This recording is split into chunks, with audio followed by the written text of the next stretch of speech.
안녕하세요. 경제적 자유로 가는 열차 자유튜브더 자윤입니다. 트럼프의 관세 폭탄 이후에 주식시장이 폭락하고 있습니다.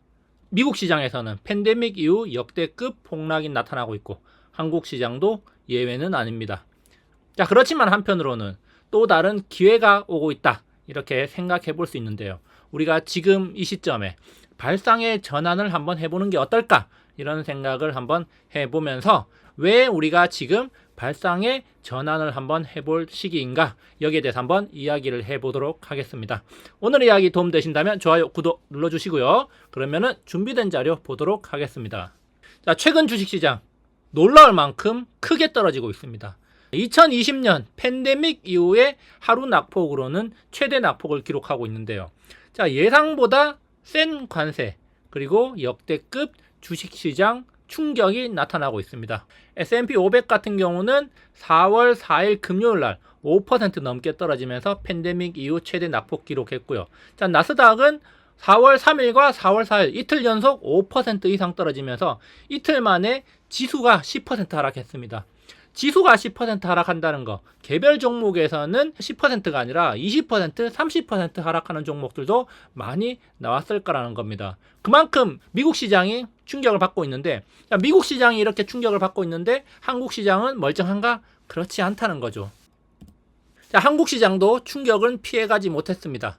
지금 한국 시장 수직 낙하를 하고 있는 상황이지만, 그렇지만 좀 더 넓은 관점에서 본다면, 시장의 역사적 관점에서 한번 살펴본다면 한국 시장은 지금 역사적 저점에 도달했다는 사실에 좀 주목할 필요가 있어 보입니다. 지금 역사적 저점에 도달했다고 이야기를 했는데 지수, 숫자 자체가 역사적 저점에 도달했다는 게 아닙니다. 경제가 발전하고 기업들이 이익을 늘려가고 성장을 하면서 주식시장은 꾸준히 우상향을 합니다. 미약하지만 한국 시장도 꾸준히 우상향을 해왔다는 거죠. 자, 미국 시장만큼 드라마틱하게 큰 폭의 상승세를 보여주지는 못했지만 한국 시장도 어쨌든 우상향을 해왔습니다.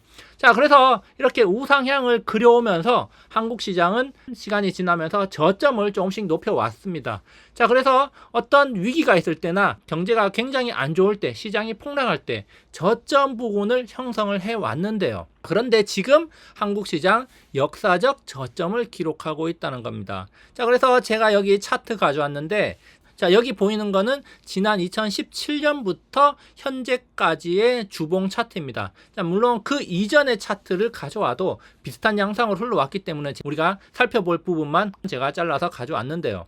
자, 그런데 제가 여기에 보면 노란색 선으로 이렇게, 그쵸, 선을 이렇게 쭉 그어놨습니다. 이게 바로 추세선이라는 겁니다. 우리나라 주식시장은 느리지만 꾸준히 우상향을 해왔다는 겁니다. 그러면서 하단 추세선의 지지를 받으면서 상승을 해왔다는 거죠. 하단 지지선이라는 것은 우리나라 주식시장이나 우리나라 경제에 큰 충격이 있을 때 그 선만큼은 그래도 지켜왔고 시장이 용인할 수 있는 어떤 하단 라인이었다는 겁니다. 자, 그래서 여기 보시면은 2018년도에 미중 무역 분쟁 1차전이 있었죠. 중국과 미국의 무역 전쟁 속에서 우리나라 증시 큰 폭으로 하락했었는데 2018년 말 2019년 초에 하단 라인을 지지를 받고 반등을 했고요. 자, 그러다가 2019년 8월에 미중 무역 전쟁 속에서 또 한 가지 불안한 이슈가 떠올랐습니다. 바로 한일 무역 갈등이었는데요. 자, 이런 한일 무역 갈등 속에서 우리나라 지수 또 한 차례 큰 폭으로 하락하면서 이 하단 라인을 일시적으로 뚫고 내려갔다가 올라왔습니다. 자, 그래서 여기 보시면은 하단 라인을 일부분 이탈한 모습 확인할 수 있고, 그러다가 2020년에 팬데믹이 터지면서 이 팬데믹 때는 이 하단 라인을 그냥 뚫고 내려갔다가 다시 급격하게 반등하는 모습을 보여줬습니다. 사실 금융위기나 팬데믹과 같은 그런 위기들, 자, 그런 것들은 심리적으로도 패닉 상태에 빠져들기 때문에 주식시장도 큰 폭으로 하락하는데 2020년에 우리는 팬데믹을 경험을 하면서 그런 것들을 느꼈었고요. 자, 그리고 나서 2022년에 하락장이 시작되고 나서 조정이 끝날 때쯤에 이 하단 지지라인을 일시적으로 돌파를 했다가 다시 반등을 하면서 조정이 끝났음을 알렸습니다. 자, 그리고 나서 2023년 10월에는 중동 갈등, 글로벌 경기 둔화 우려 속에서 시장이 큰 폭으로 하락 조정받으면서 우리나라 시장 또 지지 라인까지 내려왔었다가 반등에 성공을 했고요. 그리고 작년 2024년 12월에 우리나라 삼성전자를 비롯한 반도체 업종에 굉장히 위기감이 감돌면서 떨어지면서 큰 폭으로 시장이 하락한 적이 있습니다. 그때도 이 라인보다는 좀 더 높은 지점까지 떨어졌다가 반등에 성공을 했습니다. 그리고 나서 지금 단 2주 만에 순식간에 시장이 하락하면서 이 라인까지 다시 왔다는 겁니다. 자, 우리나라 시장 역사적 저점 라인에 도달을 했다는 점에서 이제는 어느 정도 하방 경직성이 형성될 만한 수준 아닌가. 자, 기술적으로도 이제는 반등을 해줄 시기가 아닌가. 이렇게 생각을 해보게 만드는데요. 자, 이렇게 지금 코스피 지수 역사적 저점 라인에 와 있다는 점 우리가 중요하게 좀 살펴봐야 될 부분이고요. 자, 그러면 코스닥은 어떤가? 자, 코스닥도 마찬가지입니다. 코스닥도 이 하단 추세선, 제가 이렇게 노란색으로 그어놓은 하단 추세선을 지금 도달을 했다는 겁니다.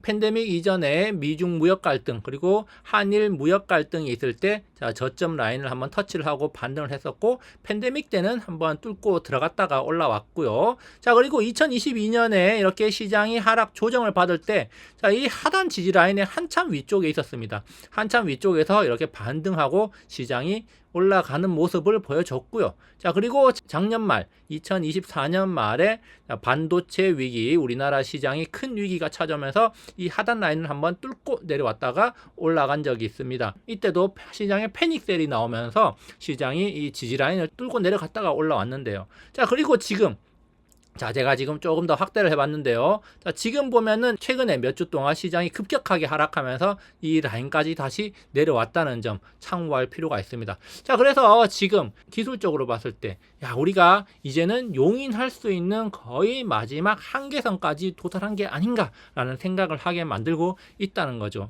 자, 그리고 제가 참고로 보고 있는 코스닥 150 레버리지 차트를 가져봤습니다. 이 레버리지 차트는 사실 변동폭이 크죠. 자, 그렇기 때문에 시장의 상황을 좀 더 드라마틱하게 보여준다는 측면이 있는데요.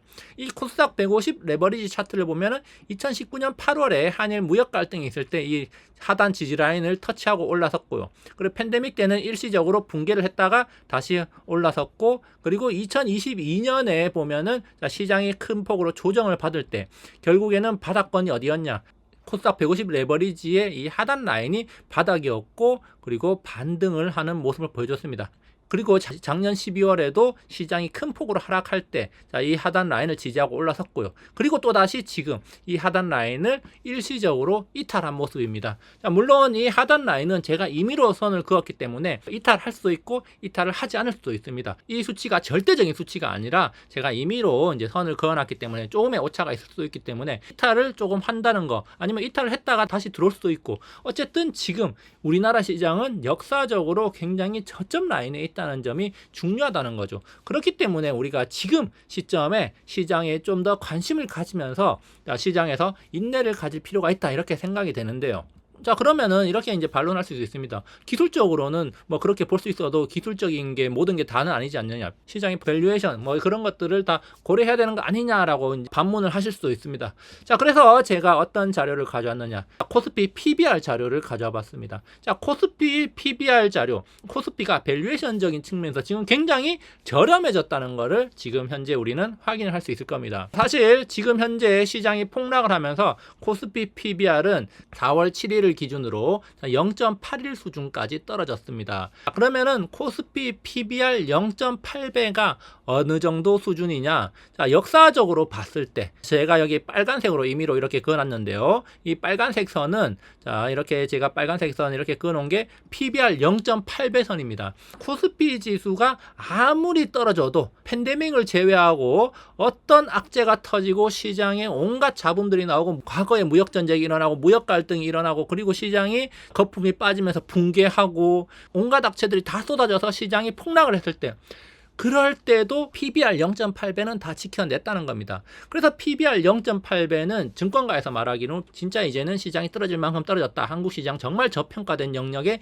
진입하는 거다, 이제는 매수를 해야 될 때다라고 이야기를 하는 경우가 많다는 겁니다. 자, 물론 여기 팬데믹과 같은 이제 이런 패닉셀이 나오는 상황, 심리적으로 완전히 무너져 버리는 그런 상황에서는 이 PBR 0.8배도 무너질 수도 있지만, 통상적인 상황, 우리가 심리적 패닉, 완전 대공황 이런 것들이 아니고서는 PBR 0.8배 부분에서는 우리가 매수를 할 만하다, 그 밑으로 떨어지는 것은 정말 저평가다, 이렇게 볼 수가 있다는 겁니다. 그래서 앞서 살펴봤듯이 기술적으로 지금 하단 지지라인까지 떨어졌고, 그리고 PBR 면에서도 코스피 0.81배, 자 0.8배 수준은 역사적으로 반등이 올 만한 그런 구간이었다는 것을 생각해 본다면은 한국 시장 지금 굉장히 저렴한 상태고 오히려 지금은 팔 때가 아니라 사야 될 때라는 생각을 하게 만든다는 겁니다. 자, 그리고 이제 수급적인 측면에서 본다면은 긍정적인 면과 조금 부정적인 면 두 가지가 공존하고 있는데요. 자, 외국인들의 공매도 폭탄이 이어지고 있습니다. 지난 3월 31일에 전면 공매도가 시행되면서 외국인들 물 만난 고기처럼 공매도 폭탄을 터뜨리면서 1조 원대 공매도를 매일같이 쏟아내고 있습니다. 정말 이거는 역대급 공매도예요. 자, 그렇기 때문에 우리나라 지수가 더 크게 폭락하는 그런 경향도 있긴 한데, 자, 어쨌든 외국인들의 공매도 폭탄 속에서도 우리나라 연기금은 코스피를 매수하면서 지수를 나름대로 방어를 하고 있다는 겁니다. 물론 이렇게 매수를 한다고 해도 외국인들의 매도 폭탄이 거세기 때문에 지수가 올라가진 않더라도 어쨌든 지금 연기금은 저점이라고 생각하고 계속 매수를 하고 있다는 점입니다. 자, 그래서 연기금이 최근에 3월 말부터 보면은 계속해서 1000억 단위, 1000억, 2000억, 3000억, 4000억씩 매일 매수를 하면서 저점 매수에 들어가고 있다는 점 우리가 좀 긍정적으로 볼 필요가 있습니다. 사실 연기금이 이렇게 이제 저점에서 계속 매수를 한다는 거 어느 정도 바닥권에 도달했다는 거를 의미하기 때문에 자, 그런 점도 우리가 참고할 필요 있고요. 자, 그렇지만 또 한편으로는 개인들도 이렇게 적극적으로 매수에 가담하고 있습니다. 사실 개인들이 이렇게 적극적으로 매수하는 거 별로 좋지 않습니다. 개인들이 매도를 좀 해줘야 지수가 좀 올라갈 겁니다. 그래서 개인이 좀 매도를 해줘야 되는데 한 가지 아쉬운 점은 지금 현재 개인 투자자들은 매도가 아니라 매수로 일관하고 있다는 점이 좀 아쉽고요. 그리고 연기금이 매수를 하고 있지만 금융 투자를 비롯한 기관 투자자들도 외국인들과 마찬가지로 매도, 공매도를 열심히 하고 있다는 점도 한 가지 아쉬운 점이긴 합니다. 자, 그래서 수급적인 측면에서는 조금 아쉬운 면이 있지만 그래도 연기금이 계속 바닥권에서 매수를 하고 있다는 점 긍정적으로 볼 필요가 있다, 이렇게 생각이 됩니다. 자, 그래서 한번 정리를 해보자면 지금 현재 우리는 좌절도 하지 말고 절망도 하지 말아야 되는 시간이 아닌가. 그렇지만 한 가지 아쉬운 점은 아직은 시장의 피가 흥건하지 않다는 겁니다. 코스피와 코스닥 현재 지점은 역사적 저점에 위치해 있습니다. 코스피 PBR 0.81배 수준인데요. 자, 역사적으로 0.8배 밑으로 떨어진 적은 2008년 금융위기 그리고 2020년에 팬데믹 단 두 차례밖에 없었습니다. 그 두 차례를 제외하고 0.8배에서는 항상 시장에서 반등이 나왔다는 점을 생각해 본다면은 지금은 팔아야 될 때가 아니라 적극적으로 매수를 하면서 조금은 인내를 가질 필요가 있는 구간이 아닐까, 이렇게 생각이 됩니다. 그래서 현재 수급이 조금 아쉬워요. 개인들이 너무 적극적으로 시장에 달려들고 있다는 점이 아쉽지만 하방 경직성은 충분히 갖췄기 때문에 약간의 인내를 가지고 시장에 임한다면은 분명히 좋은 결실을 맺지 않을까, 이렇게 생각이 됩니다. 자, 혹시라도 이제 반등이 막 시작됐을 때 뒤늦게 시장에 올라타서 또 고점에 잡아서 고통 속에 빠지지 말기 바랍니다. 자, 선제적으로 움직여서 조금의 인내, 고통을 함께 하는 게 오히려 더 나을 수도 있다는 거죠. 자, 시장이 V자 반등으로 계속 올라간다는 생각하면 안 됩니다.